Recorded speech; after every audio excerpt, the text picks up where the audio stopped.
नमस्कार दोस्तों, मार्केट की बात करेंगे। मार्केट में मुनाफा वसूली हो रही है और तीसरी तिमाही के नंबर्स आ रहे हैं। इंडियन बैंक के भी नंबर्स आने थे 7/2/2022 को। तो बैंक की तरफ से अपडेट आया है। Q3 FY22 थर्ड क्वार्टर के नंबर्स को चेक करते हैं। टोटल इनकम क्या रहा है Q3 FY22 में इंडियन बैंक का, उसको चेक करते हैं। प्रॉफिट कितना रहा है उसको देखते हैं। सालाना और तिमाही कितना बढ़ा है उसको देखते हैं। और ग्रॉस अनपेड, नेट अनपेड की बात करते हैं। ईपीएस की बात करते हैं, अर्निंग पर शेयर की बात करते हैं। इसी के अनुसार एनालिसिस और विश्लेषण करेंगे। और स्टॉक प्राइस की बात करते हैं तो आज ये 178 रुपीज तक पहुंचा था। उसके बाद इसमें मुनाफा वसूली हुई। तो सबसे पहले नतीजों को चेक कर लेते हैं, किस प्रकार के नतीजे रहे इंडियन बैंक के। और पीएसयूज बैंकों में तेजी है, तेजी बनी हुई है। आप कैनरा बैंक को देख लीजिए, एसबीआई को देख लीजिए, बैंक ऑफ बड़ौदा नए हाइज बना रहे हैं। यूनियन बैंक में भी तेजी है। पीएनबी भी साथ में थोड़ा बहुत चल रहा है। और इंडियन बैंक का स्टॉक जो हाई बनाया था 194 रुपये 95 पैसा 26 अक्टूबर 2021 को बनाया था। और 100 रुपये से नीचे नहीं गया दोस्तों। ये मीन्स 95-96 का इसका लो है। 19 अप्रैल 2021 को बनाया था। तो तीसरी तिमाही के नंबर्स को चेक कर लेते हैं कि किसी ने अगर निवेश किया है, इंडियन बैंक अगर पसंद है तो काफ़ी वॉलेटाइल स्टॉक है ये। 5% बढ़ भी जाता है, 5% गिर भी जाता है। स्टॉक के ट्रेंड को भी समझना चाहिए, उसके अनुसार भी बात कर लेते हैं। नतीजों को देखते हैं। दोस्तों, वीडियो आपके मतलब का है तो लाइक का बटन दबाएं।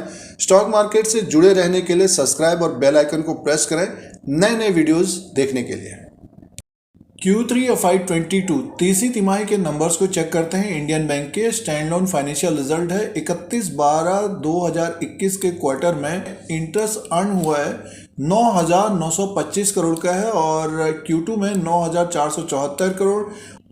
एक साल पहले Q3 में 10,024 करोड़ का था दोस्तों। अदर इनकम को अगर हम प्लस करके देखते हैं, अदर इनकम प्लस कर लेते हैं, टोटल इनकम की बात करते हैं सीधे से। 11,481 करोड़ का टोटल इनकम है। और Q2 में था 11,440 करोड़। साल भर पहले 11,167 करोड़। तो देखिए, साल भर के अनुसार देखते हैं तो मामूली बढ़त है। 11,481 करोड़ का है इस क्वार्टर में। और Q2 के हिसाब से देखते हैं तो आसपास ही है ये, बट ये कि बढ़ के हुआ है दोस्तों। खर्चे की बात करते हैं, टोटल एक्सपेंडिचर की बात करते हैं तो 8,193 करोड़ का Q3 में एक्सपेंसेस है। और Q2 में 8,164 करोड़। साल भर पहले 8,322 करोड़। टोटल इनकम देखते हैं तो 11,481 करोड़ का है। और एक्सपेंसेस है 8,193 करोड़। तो प्रॉफिट है बैंक को, अगर हम प्रॉफिट की बात करते हैं, ऑपरेटिंग प्रॉफिट की बात करते हैं तो 3,287 करोड़ का है। और Q2 में 3,275 करोड़। साल भर पहले 2,845 करोड़ का था दोस्तों। अब प्रोविजन की बात कर लेते तो जो बैंक का प्रोविजन हुआ है इस क्वार्टर में 2,493 करोड़ का प्रोविजन है। और Q2 में 2,547 करोड़। साल भर पहले 2,060 करोड़ का। तो सालाना देखते हैं तो प्रोविजन ज़्यादा हुआ है। और तिमाही दर तिमाही के हिसाब से देखते हैं तो आसपास ही है, बट ये कि कम है। अब दोस्तों सीधे से प्रॉफिट की बात करें, net profit for the period में देखते हैं तो 689 करोड़ का प्रॉफिट है। और Q2 में था 1089 करोड़ का। साल भर पहले 514 करोड़ का प्रॉफिट था। तो सालाना देखते हैं तो बड़ा है profit, but quarter on quarter के हिसाब से देखते हैं तो कम है दोस्तों। अभी जैसे कि हमने यूनियन बैंक का जो रिजल्ट देखा था तो इसी तरह का था।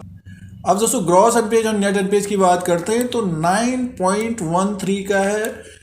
Q2 में 9.56 का था। और एक साल पहले 9.04 का। नेट अनपेज की बात करें 2.72 का है। Q2 में था 3.26 का। और साल भर पहले 2.35 का। तो सालाना अगर हम देखें तो ग्रॉस अनपेज और नेट अनपेज में थोड़ा बहुत बड़ा है, बट क्वार्टर ऑन क्वार्टर के हिसाब से देखते हैं तो कम हुआ है दोस्तों। ईपीएस की बात करते हैं, अर्निंग पर शेयर की बात करते हैं तो 5.54 का है। और Q2 में 8.75 का था। और साल भर पहले देखते हैं 4.55 का। इंडियन बैंक के Q3 के नंबर्स को जैसे कि हम लोगों ने देखा तो टोटल इनकम 11,481 करोड़ का है। सालाना थोड़ा सा बड़ा है टोटल इनकम। अगर हम तिमाही दर तिमाही के हिसाब से टोटल इनकम को देखते हैं तो आसपास ही है। प्रॉफिट जो है बैंक को आया है 689 करोड़ का प्रॉफिट है। सालाना बड़ा है प्रॉफिट, नेट प्रॉफिट मुनाफा बड़ा है, बट ये कि तिमाही दर तिमाही के हिसाब से देखते हैं तो कम है दोस्तों। अर्निंग पर शेयर को देखते हैं तो तिमाही दर तिमाही के हिसाब से कम है, सालाना बढ़ के आया है।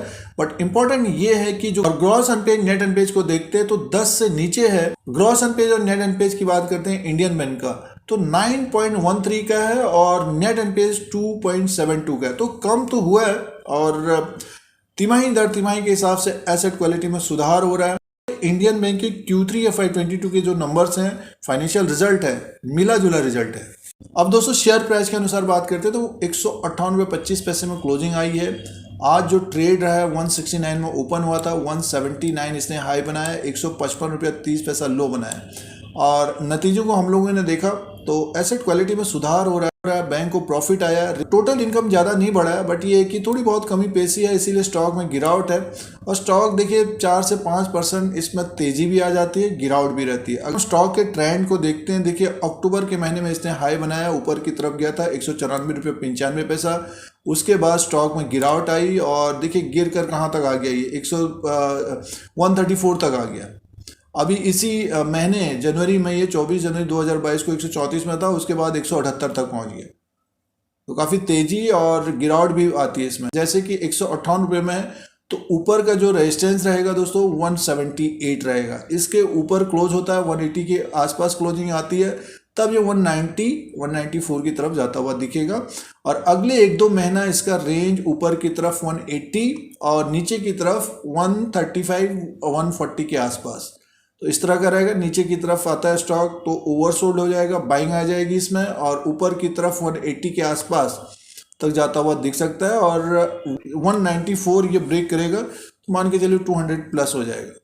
और पीएसयूज बैंकों में तेजी है, एसेट क्वालिटी में सुधार हो रहा है। आप बैंक ऑफ बड़ौदा को देखिए, कैनरा बैंक को देखिए और एसबीआई में तो तेजी बनी है। उसी तरह से यूनियन बैंक और पीएनबी में भी तेजी की संभावना है। 2022 में पीएसयूज बैंक अच्छे करते हुए दिख सकते हैं। तो अपने रिस्क के अनुसार कितना समय है उसी के अनुसार इसमें निवेश करना चाहिए। और जो ट्रेडिंग कर रहे हैं, जब तेज हो जाता है स्टॉक तो स्टॉप लॉस के द्वारा ही कारोबार करना चाहिए। जैसे कि आज ही देखिए 178 में था, ये ट्रेडिंग कर रहे होंगे, अगर स्टॉप लॉस नहीं लगाया तो स्टॉक 158 में आ गया। तो अभी वेट करना पड़ेगा। जिनका निवेश है तो इंडियन बैंक भी अच्छा करता हुआ दिख सकता है दोस्तों, इंप्रूवमेंट हो रहा है। दोस्तों इंडियन बैंक का मार्केट कैप है 19,796 करोड़ का है आज तक का। फेस वैल्यू 10 रुपीज़ का है और बुक वैल्यू पर शेयर है 330 का। बुक वैल्यू से नीचे की तरफ कारोबार कर रहा है। ईपीएस की बात करते हो तो 37 का है दोस्तों। और प्राइस परफॉर्मेंस की बात करते हो तो 3 साल का रिटर्न माइनस में है, 27% माइनस में है। तो स्टॉक प्राइस देखिए 158 रुपये में है तो 27% माइनस में अभी भी। तो जिन्होंने 3 साल पहले खरीदा है अभी भी माइनस में है। और 1 साल का रिटर्न 24% प्लस में है और 3 महीने का रिटर्न भी 8% माइनस में है। तो ये 3 साल का रिटर्न माइनस में है तो आने वाले समय में इनको भी प्रॉफिट मिलना चाहिए। ग्रॉस एनपीएज और नेट एनपीएज कम हो रहे हैं जैसे कि हम लोगों ने नतीजों में देखा। और प्रॉफिट में अगर बढ़ोतरी होती है, रेवेन्यू बढ़ता है और डिपॉजिट्स बढ़ते हैं तो लोन बढ़ते हैं, तो अच्छा करता हुआ दिख सकता है इंडियन बैंक का स्टॉक। दोस्तों मार्केट से जुड़े रहने के लिए चैनल को सब्सक्राइब करें, बेल आइकन को प्रेस करें। फिर कोई नया वीडियो लेके आएंगे। आज के लिए इतना ही, धन्यवाद।